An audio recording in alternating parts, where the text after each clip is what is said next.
Hace algunas semanas, no muchas, dedicamos uno de estos espacios editoriales a preguntarnos si el actual ministro del Interior, el hombre récord nacional en permanencia en cargos legislativos de nuestro país, el adoptado por Rivera como su diputado en el periodo inmediatamente por dictadura, Luis Alberto Heber, era la persona indicada como para estar al frente de esa cartera. Muchos eran los elementos que nos hacían sospechar, o hasta podría decir que afirmar, que efectivamente no lo era. Y por aquel entonces mencionábamos una sucesión de hechos que, sucediendo bajo la conducción de Heber, involucraban en demasía a la policía.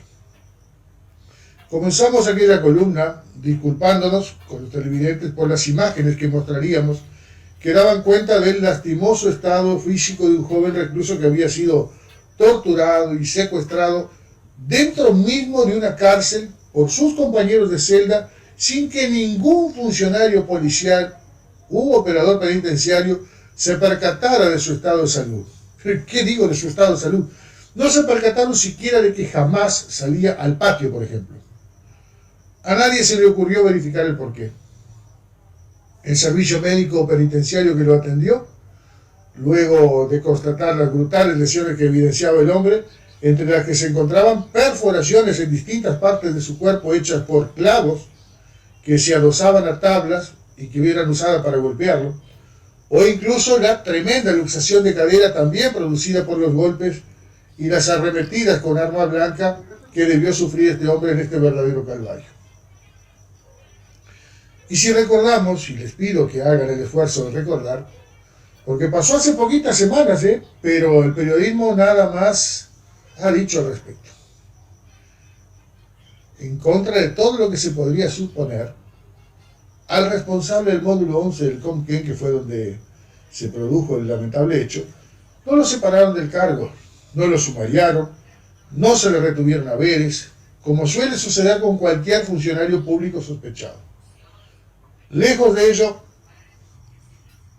el ministro Heber permitió, u ordenó, no sé bien cómo fue el tema, que se hiciera cargo de otro módulo, pero no hubo sanción alguna.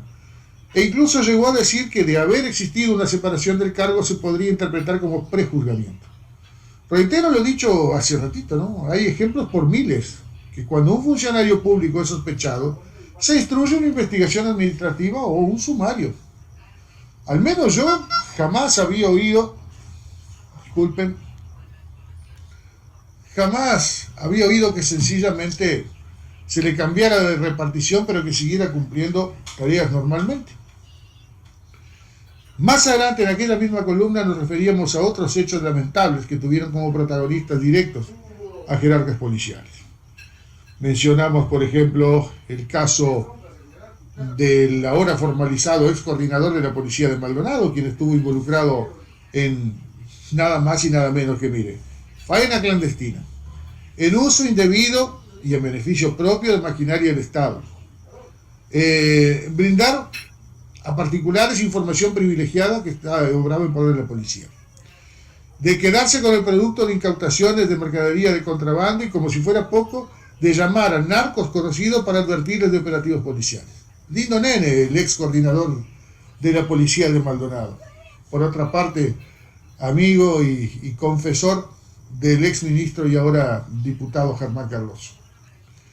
Pero también en aquella ocasión mencionábamos el caso del premio que se le había otorgado a un policía que, habiéndose atrincherado para resistir el arresto por un caso de violencia doméstica, le fue asignada la responsabilidad de una cárcel granja desde donde luego se le fugaron reclusos. Y que ahí no quedaba la cosa con este buen ciudadano, sino que, como si fuera poco, luego de todas esas barbaridades, discúlpenme que me ría, pero la verdad que es imposible que uno no le brote la sonrisa, porque es tanta la torpeza que se ha evidenciado en esto que uno tiene que reírse. Como si fuera poco, luego de todas estas barbaridades, se le dio la coordinación de todas las chacras policiales. Y por último, finalizábamos aquel comentario mencionando el caso del departamento de 33, donde se supo que policías les cobraban a personas para devolverles mercaderías que les habían sido robadas.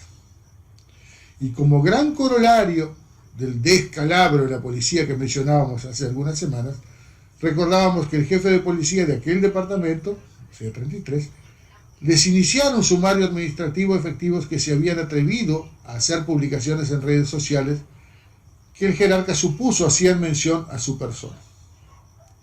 Pero vaya diferencia, ¿no? A este jefe no le tembló el pulso de iniciarle un sumario a policía porque supuso que hacían referencia a su persona en publicaciones en redes sociales. Mientras que el ministro no le inicia sumario administrativo al responsable del módulo 11 del Excomcar, después del relajo, y perdón por la expresión, vivido así con la situación vivida por el hombre que fuera torturado por 40 días. Todo eso lo dijimos hace algunas semanas. Pero lejos de haberse corregido el rumbo, sucede todo lo contrario. En las últimas semanas ha habido una sucesión de hechos que siguen evidenciando que en materia de seguridad estamos totalmente a la deriva, por más que las empresas medidoras de opinión nos quieran hacer creer lo contrario. No es lo que hablamos con la gente.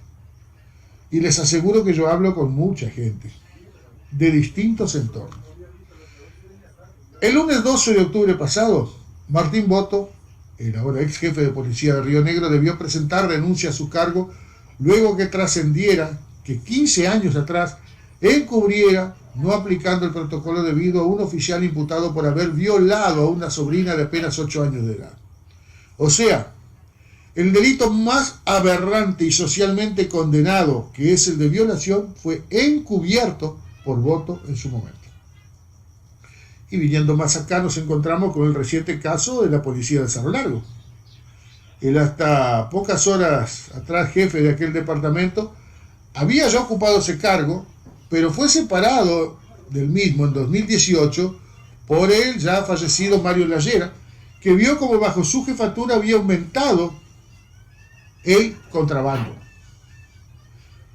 Pues bien, Olivera volvió a ejercer la titular, ahora traído por las nuevas autoridades, y volvió a demostrar que no se trata de una persona confiable. Al episodio que lo tuviera involucrado llamando a un subalterno para alertar de que la propia policía lo estaba investigando por el corte y venta indiscriminados de leña, se suma ahora el escándalo que estallara con la aprehensión de un camión con césped sintético de contrabando que se utilizaría en el Estadio Villa de la Ciudad de México y que dejó muy mal parado a todo el comando de aquella jefatura. Recordemos que los policías que detuvieron el camión dieron aviso a su inmediato superior, quien por su parte intentó comunicarse con el director de coordinación ejecutiva, recibiendo como respuesta lisa y llanamente el corte de la comunicación. Lo que sobrevino después fue que el funcionario que intentara contacto con el coordinador le respondió quienes hacían el operativo que no se pondría en contra del sistema. Y se imaginan ustedes, los pobres policías en medio de la ruta que quisieron hacer las cosas bien, bueno, no tuvieron otro remedio que abdicar de sus convicciones, de todo lo que les enseñaron en la escuela de policía, y tuvieron que dejar pasar el camión. Pero para ese entonces el tema, por suerte, ya había tomado estado público y se debió actuar y poner los hechos en conocimiento de la Fiscalía. Ante la inminencia de la formalización de varios uniformados de azul, entre ellos el mismo jefe de policía, es que este último debió renunciar. Bueno, renunciar. Hagamos de cuenta que lo creemos. Digamos que lo renunciaron. Y aquí viene lo realmente inadmisible.